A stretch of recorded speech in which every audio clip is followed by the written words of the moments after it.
안녕하세요, 부천나입니다. 오늘 설명드릴 주제는 24년까지 수도권에 11만 호가 생긴다라는 주제로 설명드릴 건데, 수도권에 물량이 이렇게 많이 공급되는 거는 좋은 점인데, 이 공급 방법이 기존과는 달라서 그것에 대해서도 한번 설명드리겠습니다. 영상 보시기 전에 좋아요랑 구독 한 번만 부탁드릴게요. 지금 이 자료가 어제 국토교통부에서 발표한 자료인데, 여기 보시면 당초 10만 호에서 10.7만 호 이상 공급이 전망된다고 하죠.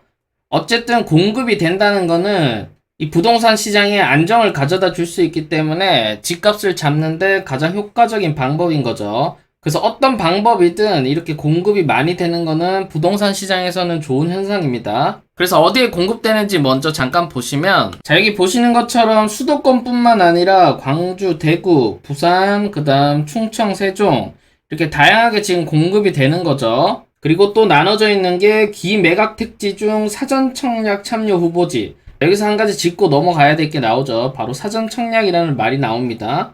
그 다음 여기는 21년 사전 청약 조건부 신규 매각 택지라고 나오죠. 그래서 지금 이 말은 뭐냐면, 지금 여기 공급되는 물량 전부 다 사전 청약으로 나온다라고 보시면 됩니다. 제가 이전에 이쪽에 사전 청약에 대해서 한번 설명을 드렸는데, 기존의 사전 청약 같은 경우는 공공에서만 시행을 하고 있는 거죠. 근데 이거를 지금 민간 분양에서도 적용을 하겠다는 겁니다. 자, 이렇다 보니까 어떤 문제점이 있냐면, 저희 기존 같은 경우는 지금 만약 오늘 분양을 한다고 하면 이 부지에다가 아파트를 지을 예정이면 아파트를 지을 준비를 전부 다 마친 상태인 거죠. 그렇기 때문에 자, 이 분양만 완료되면 바로 공사가 들어가서 보통 2년에서 3년 정도면 완공이 되는 겁니다. 근데 이 사전 청약이라는 말이 들어가면 어떻게 되냐면, 자, 지금 이 시점이 아니라 어떻게 보면 지금 이 시점에서 사전 청약을 하는 거죠. 근데 이렇게 되면 어떤 게 문제냐면, 자, 바로 착공을 할 수 있을 때까지 여기가 최소 1년에서 2년, 그 다음 뭐 3년까지도 걸린다는 거죠. 왜냐하면 지금 이 땅을 정리를 해야 되는 거죠.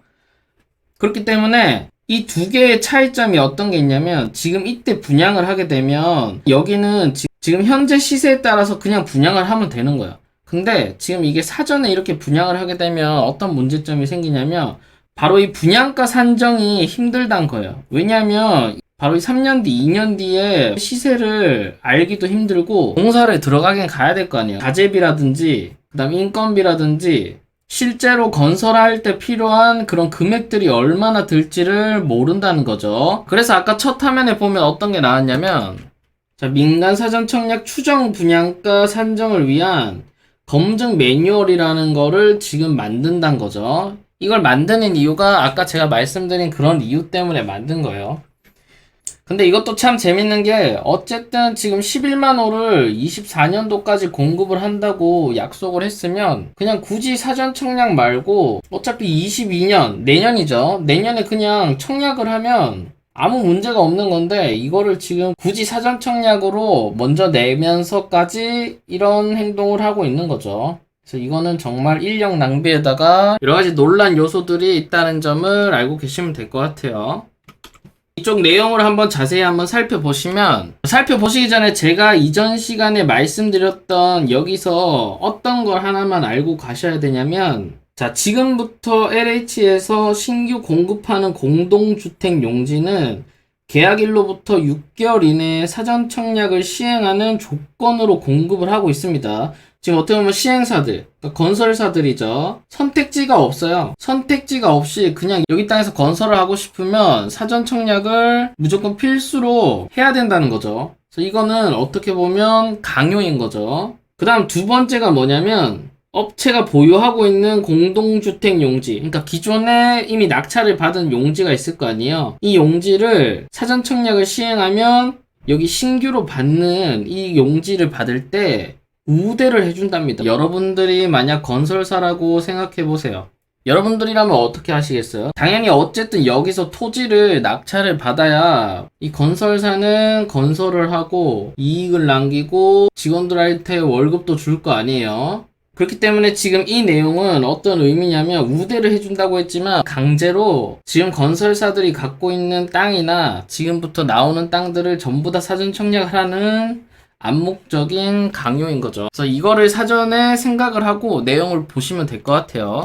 자, 안에 내용을 한번 살펴보시면 14년 상반기까지 당초 계획을 상회하는 10.7만 호 공급이 가능할 것으로 전망이 된답니다. 그 다음에 업체가 자율적으로 참여하는, 자, 여기서부터 여러분들이 이런 의미를 잘 아셔야 돼요. 자율적으로 참여라고 했는데, 자, 아까 전에 제가 뭐라고 했죠? 지금 분양하는 LH의 토지를 받으려면 지금 기존에 갖고 있던 용지를 사전 청약해야 우대를 준다고 한 거죠. 그래서 어떻게 보면 이거는 자율적 참여가 아니라 그냥 강요를 한 거예요. 강요에 의해서 기매각 택지의 경우 사전 청약 참여 의향서를 접수한 결과 2만 호 후보지와 참여 의사를 밝혔습니다. 참 좋게 내용을 적어놨죠. 그래서 이렇게 사전 지식이 없는 상태에서 지금 이 글을 읽으면 아, 정말 건설사들이 그냥 자율적으로 참여했구나 라고 생각할 수 있는데 절대 그게 아닙니다. 어떻게 보면 반강제적으로 참여를 하게 된 거죠.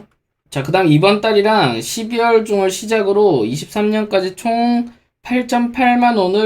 8.8만 호를 순차적으로 공급할 예정이라고 하죠. 이 8.8만 호라는 물량이 있기 때문에 이 건설사들은 여기에 달려들 수밖에 없는 겁니다. 그 다음 추정 분양가 심사, 예비 입주자 모집 등 후속 절차를 신속히 진행하는 등 사전 청약 추진에 박차를 가할 계획입니다 라고 하는데, 어차피 24년에 빨리 공급을 할 거면 그냥 22년에 일반 분양으로 그냥 내면 되는데 이거를 굳이 지금 사전 청약으로 낸다는 거는 24년도에는 완공이 안 된다는 의미로 받아들여도 되겠죠. 민간 사전 청약이 본격화되면 공공분양 물량이랑 합쳐서 총 17만 호가 사전 청약으로 공급될 예정이다 라고 합니다.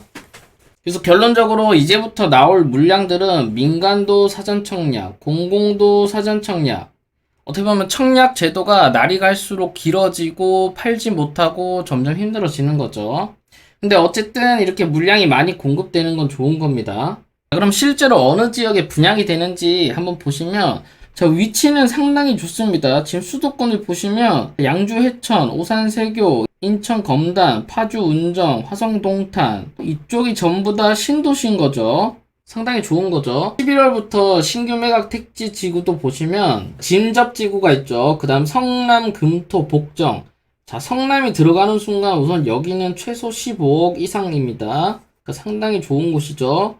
그 다음 수원 당수, 인천 계양, 그 다음 파주 운정, 화성 동탄, 고양 장항 이렇게 있는데 여기 지도상으로 한번 잠깐만 보시면 호객론으로 지도를 좀 크게 해서 한번 보시면 자, GTX-C에 들어가는 이쪽이 바로 양주, 그 다음 회천이죠. 자, 여러분들 아직 회천 신도시는 분양을 많이 하지 않았는데 GTX-C는 바로 이 회천 신도시로 들어가고 이 바로 옆에 붙은 게 양주 신도시인 겁니다. 제가 볼 때 아직까지 신도시들 중에는 가장 저평가되어 있다고 생각하는 곳 중에 하나고요. 최근에 오산에 분양했었죠. 그 다음 이쪽이 동탄인 거죠. 그래서 이쪽은 지금 GTX A의 수혜를 받고 있고 그 다음 인천 검단도 이쪽에 있는 거죠. 여기도 지금 GTX D라고 불리는 노선이 이제 GTX B를 따라서 용산 직결로 들어갈 거예요. 그 다음 이쪽에 파주 운정에도 아까 공급이 된다고 하고 여기도 보시는 바와 같이 GTX A의 수혜를 받고 있는 거죠. 최근에 분양한 단지도 있죠. 파르세나. 그 다음 성남 복정은 뭐 이쪽에 있고 인천 계양도 이쪽에 있고 그래서 지금 이렇게 큰 지도로 놓고 보시면 우선 GTX를 따라서 대부분 신도시들이 이쪽 끝쪽에 위치를 하고 있죠. 그 다음 이렇게 연결된 GTX 라인의 신도시들이 가격 상승이 상당히 많이 이루어졌고 이런 곳에 지금부터 사전 청약 물량이 나온다라고 알고 계시면 좋을 것 같아요.